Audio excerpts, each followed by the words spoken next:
ఇప్పుడు 65 సంవత్సరాల క్రితం స్కూల్ ఎంత బాగున్నదో 65 సంవత్సరాల తర్వాత ఏమీ డెవలప్ కాలేదు.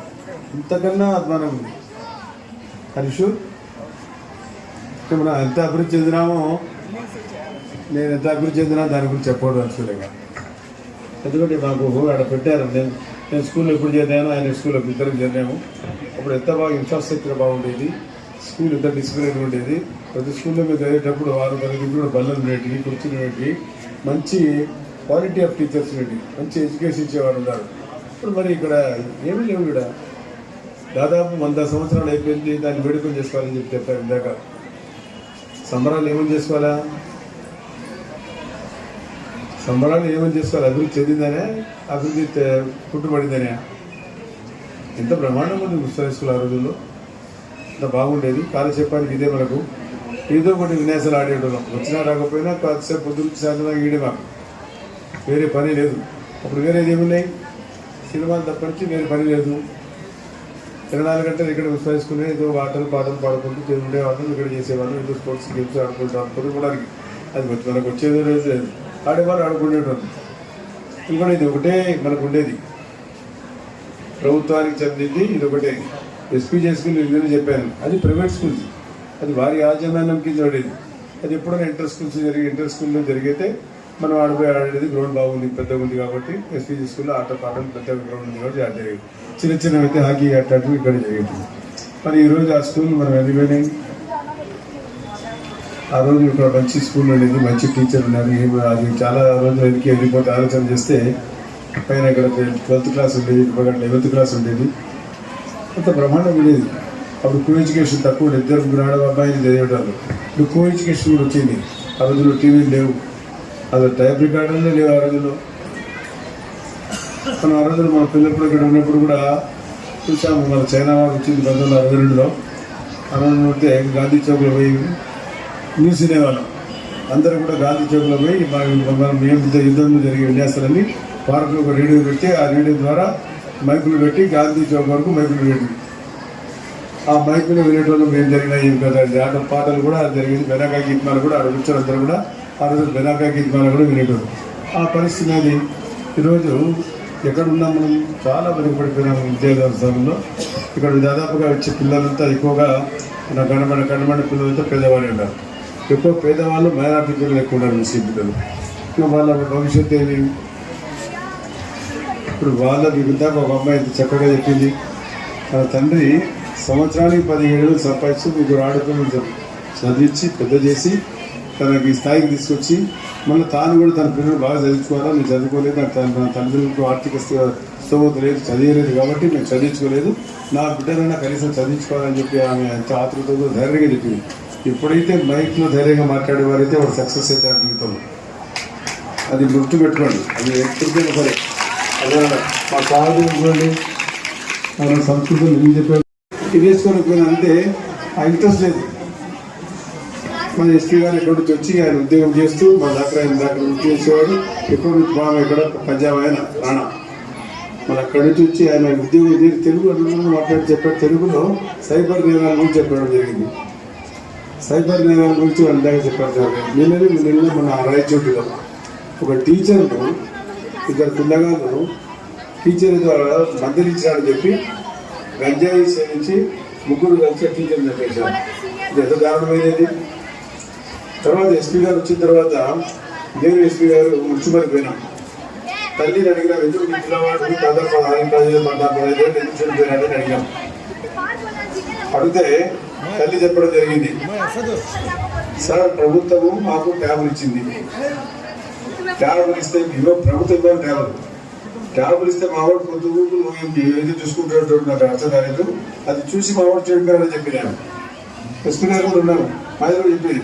దానివల్ల మావాడు అటువంటి చెడువని ఆ ఫేస్బుక్లో చూసి ఏమొస్తాయి ఫేస్బుక్లో నాకన్నా మీకు బాగా తెలిసిండారా? అదే యూట్యూబ్లో ఫేస్బుక్ ఏమొస్తాయో అది మేము ఇప్పుడు చూడము. అది దాంట్లో చూసి మా పిల్లడు చెడిపోయి పని చేశాడు. అమ్మాయిని రేపు చేసి చదివేశాడు. అమ్మాయి ఎంత వయసు అమ్మాయిది? 9 ఏళ్ళు. వాడి వయసు ఎంత? 14 ఏళ్ళు. ఇలాంటి కార్యక్రమాలు జరుగుతున్నాయి కాబట్టి కదా అభివృద్ధి తీసుకురావాలని చెప్పింది. గంజాయి రాష్ట్రంలో ఎక్కువైపోయింది. గంజాయి ఆ వైట్నర్ ఒకటి ఏదో దాన్ని వాసన చూడడము, గంజాయి తాగడము, మత్తు పదార్థాలు తాగడము. ఈరోజు ఒక టీచర్ అందరూ వేరే కమ్యూనిటీ ఎంత జరిగేది, సేమ్ కమ్యూనిటీ చనిపోయారు. లేకుంటే మామూలు చనిపోయారు. రాజకీయాలు తెలియదేముంది, అనవసరంగా చెప్తారు. కాబట్టి దాన్ని ఎమర్జెన్సీ ఫేస్ చేయాలి. దానికి డైరెక్ట్గా లోకేష్ గారు మాట్లాడడం జరిగింది. ఆ కుటుంబంతో, ఆ టీచర్ కుటుంబంతో, ఆయన భార్యతో. చిన్న వయసు అమ్మాయి 32 సంవత్సరాలు 3 సంవత్సరాలు పేపర్లు ఇచ్చాడు. అది చనిపోయింది. నీకు ఉద్యోగం ఇస్తామని చెప్పినట్టు సార్ లోకేష్ గారు, నీకు ఉద్యోగం ఇస్తామని నీ కుటుంబాన్ని కాపాడతాను, నీకు టీచర్ మరి ఎవరిది తప్పు? కాబట్టి పేరెంట్స్ కూడా విద్యార్థుల పాటు ఇప్పుడు మా ఇక్కడ పిల్లలు వచ్చినారు, చాలామంది పిల్లలు. నేను దాదాపుగా ఈ 6 నుంచి బాగా సిన్సియర్గా చూస్తాను. నేను కూడా ఓపెన్గానే కూర్చొని కార్యక్రమాలు చేస్తాను, వెంకటేశ్వర గుడి చేస్తాను. ఆడపిల్లలందరూ కూడా మోస్ట్లీ 90% ఆడపిల్లలు కూడా గ్రాడ్యుయేట్స్, పోస్ట్ గ్రాడ్యుయేట్స్, ఇంజనీరింగ్ ఉన్నారు. ఆడబిడ్డలు ఇంత మగపిల్లలకు వచ్చేసరికి వాడంతా స్కిల్ డెవలప్మెంట్ అండ్ స్కిల్ పని చేస్తా ఉన్నాడు. మనకి అన్ని చెల్లుబాటు చేయడం అన్నమాట. వాడు పొద్దునేసే పాన్ పరాగ్ దాన్ని బ్యాన్ చేయాలా? పాన్ పరాగ్ కూడా అది రాత్రి అనేది వేస్తాడు, అది తిప్పి తిప్పి తిప్పి సున్నా వేసి పెడతాడు. మార్వాడి వచ్చేసిన మా ఇంటికాడ లేచొచ్చిందే పని కొత్త ఆ అలవాటు దురలవాటు మానుకోవాలి. ఆడబిడ్డ చదివినా ఏం చేసినా కూడా నేను బీఈ చేసిన సార్, ఎంబీ చేసిన సార్. మీ ఆయన మీ భర్త ఏం చేస్తాడంటే ప్లంబర్ పని చేస్తాడు, లేకపోతే కరెంట్ పని చేస్తాడు, లేకపోతే బండల పని చేస్తాడు, ఆ పని చేస్తాడు. బట్ మన మగపిల్లలు కూడా చదువుకుంటే కదా ఇంటికి వచ్చేది. మనం అసలు జీవనమే చాలా ఇక్కడ ఆడబిడ్డ ముస్లింలు వాళ్ళు అందరికి వచ్చినారు. ఈ జీవనం ఏ రకంగా ఉంది, ఎంత ఇంటుంది? చంద్రబాబు నాయుడు గారు చెప్పారు సార్కి తెలుసు. మేము అందరం చెప్పాము సార్, చాలా చిన్న ఇండ్లు ముస్లింలవి, మైనార్టీలు కానీ, మరీ పేదవారికి కానీ, ఎస్సీలు కానీ, ఎస్టీలు కానీ. ఎంత ఎన్ని గజాలు ఉంటాయి? 40 గజాలు 50 గజాలు నివసిస్తారు. 40-50 గజాలు ముగ్గురు పిల్లలు, 40 అయితే 3 పిల్లలు ఉన్నారు. కొడుకు కోడలు కానీ, ఆ బిడ్డ నీవు కూడా ఎక్కువ వయసులో ఉంటావు. నీ అల్లుడు వస్తే ఏడుండాలా? కూర్చొని ఆలోచన చేయాలి. పేదవారంతా ఎక్కడ ఉండాలా? గతంలో ప్రభుత్వం ఎన్టీ రామారావు 3 సెంట్లు సలహాలు ఇస్తుంటుంది, అదేదో కంఫర్టబుల్గా ఉండేది. మళ్ళీ ప్రభుత్వం మారిపోయిందా? ఇప్పుడు ఎంతకు వచ్చింది? 3.25 సెంట్కి వచ్చింది. 3.25 సెంట్లో సరిపోతుందా? సరిపోదు కదా. దానికోసం ప్రభుత్వం మార్పులు తీసుకోవాలి. కనీసం పట్టణ ప్రాంతంలో మా ఆడపిల్లలకి ఎవరైతే మహిళా ఆడలు ఉన్నారో 2 సెంట్ల సెలవు ఇస్తే వాళ్ళు కంఫర్టబుల్గా జీవనం గెలుపుతారు. వారికి ఏదైనా చేయాలి, ఉపాధి కూడా కలిగేయాలి. గ్రామీణ ప్రాంతాల్లో ఉండే వాళ్ళకి 3 సెంట్ల ఇళ్ళ స్థలాలు ఇవ్వాలని చెప్పి ప్రభుత్వం తీసుకుంది. ఎందుకు తీసుకుంది ప్రభుత్వం? ఎందుకంటే ఇది ఇప్పుడు అక్కడే పడుకుంటాం, అక్కడే ఉంటాం, అవన్నీ చూస్తాం, కాలకృత్యాలు చూస్తూ ఉంటాం న్యాచురల్గా. ఇది నేచర్, దాన్ని ఎవరు ఆపలేడు. అవి అప్పుడప్పుడు వాళ్ళు చిన్నగా ఉండే పిల్లలు ఇంట్లో నీతో పాటు నీ కొడుకు నీ కూడా అనుకున్న బిడ్డలు ఉంటే ఏమనిపిస్తుంది వారికి ఆలోచన? తప్పుడు ఆలోచనలు వస్తాయి. ఇవన్నీ మనం గమనించాలి. కాబట్టి ఈరోజు మన స్థితిగతులు ఉంటాయి. నేను మొన్ననే అడిగా, డిపార్ట్మెంటల్ రివ్యూ చేశా. దాదాపుగా ఒక 70-80 తీసా స్కిల్ డెవలప్మెంట్. ఏం చేద్దాం ఇలా మీద ఇప్పుడు మైనార్టీ శాఖ నా దగ్గర ఉంది కాబట్టి స్కిల్ డెవలప్మెంట్లో ఏమి ఉన్నాయి, ఏం ఉత్పత్తి చేయగలుగుతారు, వాళ్ళు ఫైనాన్స్ ఇచ్చి నువ్వు చేయాలని రాల్సి ఉంది. మన దగ్గర స్కిల్ ఉంది, దాన్ని సరిగ్గా మనం ఉపయోగించుకోవడం లేదు. మనం స్కూల్ ప్రభుత్వం ముందుకు రావాలా, ప్రభుత్వం ఇవ్వాలా. మనం మీరున్న ప్లస్ అంతా అడిగిపోయినామా కాలేజ్కు? వాళ్ళు ఏమన్నా అడిగారు, ఇప్పుడు కంప్యూటర్ ఏమైనా పోతామని, టెక్నాలజీలో పోతామని ఇన్ఫర్మేషన్ టెక్నాలజీ వచ్చేసింది. ఆ రోజు ఇన్ఫర్మేషన్ టెక్నాలజీ పోవడానికి పోతుంది కాదు, ఇప్పుడు ఇన్ఫర్మేషన్ టెక్నాలజీ అయిపోయింది. దాన్ని ప్రమోట్ చేయాలి. స్టూడెంట్స్ ఏమి అడిగారు, మాకు ఆ సిస్టమ్ ఇవ్వండి సార్ అన్నారు. ఇచ్చినామా లేదా? మళ్ళీ పోతే వేరే విద్యార్థులు మళ్ళీ అడిగారు, సార్ వాళ్ళకి ఇస్తే మాకు ఇవ్వాలని. వాళ్ళకి కూడా ఇవ్వాలి రేపటి ఇవ్వాలి. మరి చెప్పాను, చెప్పి 3 రోజులు పంపించేయండి. కాబట్టి ఇప్పుడు ఇందాక టీచర్ చెప్పారు, ప్రభుత్వ స్థాయి టీచర్ స్కూల్లో ఎందుకు స్ట్రెంత్ పెరగడం లేదు అని. ప్రభుత్వ స్కూల్లో ఇక్కడ ఇందాక వెంకటేశ్వర చెప్పినట్టు, ఆ సార్ చెప్పినట్టు ఇన్ఫ్రాస్ట్రక్చర్ తెలియదు, గ్రౌండ్ ఉంది, స్పోర్ట్స్కి టీచర్ ఉన్నాడు, డ్రాయింగ్ టీచర్ ఉన్నాడు, లేదు మధ్య నాకు తెలియదు. కానీ ఆ రోజులో డ్రాయింగ్ టీచర్ ఉండేవాడు. స్పోర్ట్స్కి ఉన్నాయి, స్పోర్ట్స్ ఆడడానికి గ్రౌండ్ ఉంది, ఓపెన్ ప్లేస్ ఉంది. ప్రైవేట్ స్కూల్స్ ఏమైనా ఉందే? కారణం 22 డిగ్రీ ఇంటర్మీడియట్ కాలేజీలు ఉన్నాయి, 7-8 డిగ్రీ కాలేజీలు ఉన్నాయి, engineering college, medical college, agriculture అన్ని కాలేజీలు ఉన్నాయి. ఎక్కడన్నా వసతులు ఉన్నాయా? ఎవరు క్రియేట్ చేశారా? కేవలం దానితో వ్యాపారం చేశారు. కానీ శారీరకంగా వాళ్ళు శారీరకంగా ఈ రోజు చూస్తాను ప్రతి డాక్టర్ కూడా అడ్వైజ్ ఇస్తారు కొంచెం వాకింగ్ కూడా చేయాలని ఆయన ఇది రావాలి కదా మనసుకి తెలిసి పెరగాల ఎట్లా మున్సిపల్ స్కూల్స్లో గతంలో నేను చెప్పాను మున్సిపల్ స్కూల్స్లో ఇవన్నీ మున్సిపల్ స్కూల్స్ ఉన్నాయి ఈరోజు కూడా స్టాఫ్ అంతా మున్సిపల్ స్కూల్ బిల్డింగ్ మెయింటైన్ చేస్తూ ఉన్నారు బాగా వచ్చిన బేసిక్ నీడ్స్ కూడా మున్సిపాలిటీ ఇస్తూ ఉంది కంప్లీట్ కంట్రోల్ తప్పిపోయింది సంవత్సరం నుంచి ఆ కంట్రోల్ తప్పిపోయింది కాబట్టి దీనికి నేను వచ్చిన తర్వాత ఉదయం లేదన్నారు ఇంతగా అమ్మాయి చెప్పేది నేను ఉదయం కూడా పిల్లల స్కూల్ పంపితే కూడా నేను మాకు స్కూల్ పోతే ఆ రోజు మాకు పిల్లలు నేను ఉడత నీళ్ళు తాగించడం అని అదే విషయం చెప్పారు నాకు ఇక్కడ అప్పటికప్పుడు అది ఇక్కడ నుంచి ముఖ్యమంత్రి గారితో మాట్లాడి సార్ ఇమీడియట్లీ మనం మున్సిపల్ స్కూల్ ఇంట్రడ్యూస్ చేయాలి సార్ అంటే ఇమీడియట్లీ చంద్రబాబు నాయుడు గారు ఆ రోజు 2000 కోట్ల ప్రభుత్వాన్ని కూడా ఇమీడియట్లీ ఇక్కడ మధ్యాహ్నం మున్సిపల్ స్కూల్ ఏర్పాటు చేశారు ఇప్పుడు ఈ టీచర్ గారు విద్యాగా చెప్పారు మనకు స్ట్రెంత్ తగ్గడానికి కారణం ఎవరంటే మరీ ముఖ్యంగా నేను దాని గురించి చెప్పకూడదు ఎందుకంటే అమ్మఒడి గురించి చెప్పారు వాళ్ళు చెప్పింది ఎవరు టీచరు అమ్మఒడి రావడం వల్ల అదేమనేది తల్లికి వందనం రావడం వల్ల మా స్కూల్లో రావడం లేదు మీరు ప్రైవేట్ స్కూల్లో కూడా ఇస్తున్నారు పెద్ద పెద్ద స్కూళ్ళకు ప్రైవేట్ స్కూల్కి ఇచ్చినప్పుడు మా స్కూల్లో కూడా ఇస్తాను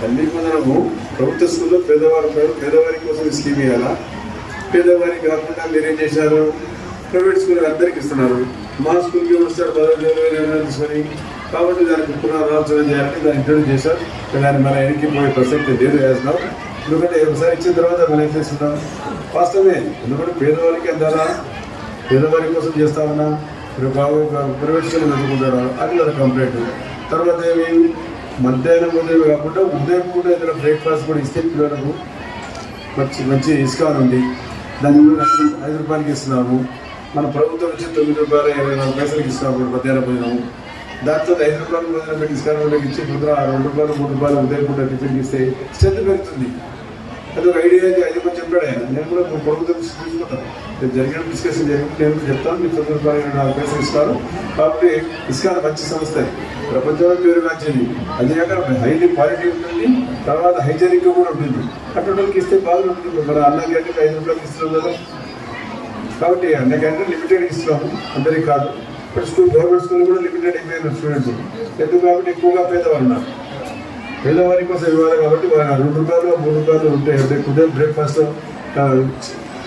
ఉగాది పడి వెళ్ళిపోతారు పిల్లలు బాగుంటుంది స్కూల్ సెంట్ పెడతారని కాదు అది తప్పకుండా మనం చెప్తారు కాబట్టి మీ ఐడియాని చెప్తారు ఈ ఐడియాని మంచిదే కానీ ఆ తల్లి బోధన అని నేను ఎప్పుడు చెప్పలేదు ప్రైవేట్ స్కూల్స్ చేసేది ఎందుకంటే కొంతవరకు చాలా మంది టీచర్లు కూడా వచ్చినారు ఎవరో ప్రైవేట్ స్కూల్ యాజమాన్యం కూడా వచ్చినారు డైరెక్ట్ మాకే ఏంటి తల్లిదండ్రులు వద్దని తల్లిదండ్రులు మాకు తల్లిదండ్రులు అకౌంట్ వేస్తే పెట్టడం లేదు మా అకౌంట్ వేస్తే బాగుంటుంది అని చెప్పి బట్ కొన్ని ఐడియాలు చెప్పినారు నేను దానికోసం కాబట్టి ఇప్పుడు మైనారిటీ ముస్లిమ్స్ ఉన్నారు ఇప్పుడు వాళ్ళు నిన్న క్యాబినెట్ డిస్కస్ వచ్చింది ఏమి వచ్చింది టెక్స్టైల్ పార్క్ పెట్టాలని టెక్స్టైల్ పార్క్ పెట్టాలంటే మంచి ఆలోచన టెక్స్టైల్ పార్క్ చంద్రబాబు నాయుడు గారే హైదరాబాద్లో శిల్పారామాన్ని పెట్టారు కొన్ని లక్షల వేల మందికి ఉపాధి కలుగుతూ ఉంది ఇప్పుడు గుడ్డం అడే బాగుంటుంది అది అన్ని మీద సేపటి బాధించింది తీరంలో వచ్చేది అది ఏం కొడతాడు వాళ్ళకి లేదు కొట్టుకొద్దు అయిన తర్వాత అట్లాంటి చూస్తాడు అశ్లీలం చూస్తాడు ఆ అశ్లీలం చూసే కదా చెడిపోయింది అవి చూసే కదా కాబట్టి తల్లిదండ్రులు కూడా పిల్లలకు మీరు ఫోన్ చేయకుండా పిల్లలు ప్రతి ఒక్కరికి ఫోన్ ఉంది ఈరోజు ప్రతి ఒక్కరు కూడా పిల్లలు మానవ చేస్తే అలా మీరు ఎప్పుడో ఫోన్ తీసుకొచ్చి పెడతారు వాడు ఆ ఫోన్ చేయడం ఇది సైన్ అయితే ఉంటాడు सही नहीं बिना फोन नहीं तो बच्चा खाना खा रहा है बोला माँ बाबा అది అవాయిడ్ చేయండి డాక్టర్ చెప్తారు కన్ను పోతే చెడిపోతారు మా ఇంత అందరూ కళ్ళదని పెట్టారంట పరిచి మా పిల్లలు మామూలంతా నిజం అక్కడ నేను విచిత్రంగా పిల్లలు ఎందుకు రమ్మి ఎవరికైనా ఏదైనా మా ఇంట్లో ఏదైనా ఉండేది ఎవరికి మా నాయన కూడా పెట్టలేదు 90 ఏళ్ళ ఇప్పుడు అందరూ కూడా పిల్లలు ఇప్పుడు డాక్టర్ మానేయించిన కూడా నేను కాబట్టి దానివల్లనే నష్టపోతాము కాబట్టి ఈరోజు ఈ కార్యక్రమం మంచి కార్యక్రమం లోకేష్ గారికి ప్రవేశపెట్టడం చాలా సంతోషం రాష్ట్ర వ్యాప్తంగా కూడా చేసుకుంటే అని చెప్పి అందులో భాగంగానే ఈ రోజు కూడా లోకేష్ గారికి మంచి కార్యక్రమాలు ఏర్పాటు చేయడం జరిగింది అందులో భాగంగా మరి గృహ కార్యక్రమం ఇది మరీ ఇంపార్టెంట్ ఇది దారుణమైనది నిన్నగాక మనం చూసి ఆశ్చర్యపోయినాం స్టూడెంట్స్ ఏంటి చిన్నపిల్లలు టీచర్లు చెప్పడం ఏంటి ఇది మాధుర్య చేసుకుని సెక్స్వల్ చూస్తూ ఉన్నాం తండ్రి లేడు బిడ్డ లేడు తల్లి లేడు ఏ రకంగా తారీఖు పేపర్లు చూస్తూ ఉన్నాం తండ్రి తాగి బిడ్డ అత్యాచారం చేశాడు, ఇవన్నీ వస్తూ ఉన్నాయి. కాబట్టి దీన్ని అరికట్టాలంటే సైబర్ నేరాలు అరికట్టాలంటే చాలా జాగ్రత్తగా కూడా పోలీసులు చూస్తారు, రాత్రి పోలు చూస్తూ ఉన్నారు. ఎక్కడ చూస్తే మట్కాలు గుట్కాలు విపరీతంగా దాన్ని అరికట్టాలా, దానికి అరికట్టాల్సిన బాధ్యత ఉంది. పోలీసులు సిన్సియర్గా తీసుకొని గుట్కాలు అమ్మేవాడు ఎవరు, కొనేవాడు, తినేవాడు ఎవరు గమనించి రాదు. కేవలం సరైన తాగినవాడికి కాకుండా గుట్కా తినే కూడా చెక్ చేయాలి. సలాడ్ తాగడానికి పెట్టాలి. ఇది కూడా ಮತ್ತೆ దానికన్నా ఎక్కువ సరాబ్ పాట తాగితే కానీ ఇది ఇంత పొడి వేసుకుంటే సార్ అనుభవం చెప్పాలి. మరి వాటర్ కన్నా ఇంత బస్ చేయాలని దాన్ని అరికట్టాలా, దాన్ని కూడా అవసరం తెలిసి ట్రాఫిక్ సిగ్నల్ అని చెప్పి దాన్ని చేయండి. తమాకు తీసుకొని చిన్న షరబిని కామాలి అంత పై పెట్టుకోవాలి. దాన్ని కూడా చూడాల్సిన అవసరం, దానివల్లనే నేరా జరిగింది. అది చీపెస్ట్. కాబట్టి అవి కూడా చూడాలా. మరి ఈరోజు మంచి కార్యక్రమాన్ని మరి చాలాసేపు అయింది, వాళ్ళ భోజనం టైం కూడా అయింది. పిల్లలకు వాళ్ళు కూడా ఆడపిల్లలు మరి ముఖ్యంగా వీళ్ళకి ఏం కావాలో టీచర్ గారు కూర్చోబెట్టి మాట్లాడి గ్రౌండ్ ఉండే ఏమి లేవు. ఇప్పుడు స్కూల్లో స్ట్రెంత్ ఉండే దాదాపు 1700 మంది 1800 మంది స్కూల్ వెళ్ళారు. ఇందాక ఎవరో ఇంటర్మీడియట్ కావాలన్నారు. ఇక్కడ ఆల్రెడీ ఉండే తీసుకురారు. 12th క్లాస్ ఇక్కడ ఉన్నది, 12th క్లాస్ కూడా ఉన్నది. సరే ప్రభుత్వాలు మారే కొద్దీ, ముఖ్యమంత్రులు మారే కొద్దీ ఆలోచన అది మారిపోతూ వచ్చాయి. దాని గురించి మనం ఏం చేయలేదు. బ్రహ్మానంద రెడ్డి గారు అన్నప్పుడు రిటైర్ చేసి బ్రహ్మానంద రెడ్డి మీద తర్వాత బాగా తీసేసి సరే అది ఏదో పొలిటికల్గా జరిగిపోయినాయి. కాబట్టి మళ్ళీ ఇంటర్మీడియట్ కావాలన్నారు. మీరు ఇంటర్మీడియట్ చదవడానికి పిల్లలు ఉన్నారా? కాన్వెంట్ స్కూల్లో అడిగి మళ్ళీ డ్రాప్ అయిపోయారు. ఇండియాలో మళ్ళీ ఇచ్చిన నేను వాళ్ళకి చేసి ఇండియా కాన్వెంట్ స్కూల్ ఇప్పుడు ఇంటర్మీడియట్ సెంట్ జోసెఫ్ కాలేజ్లో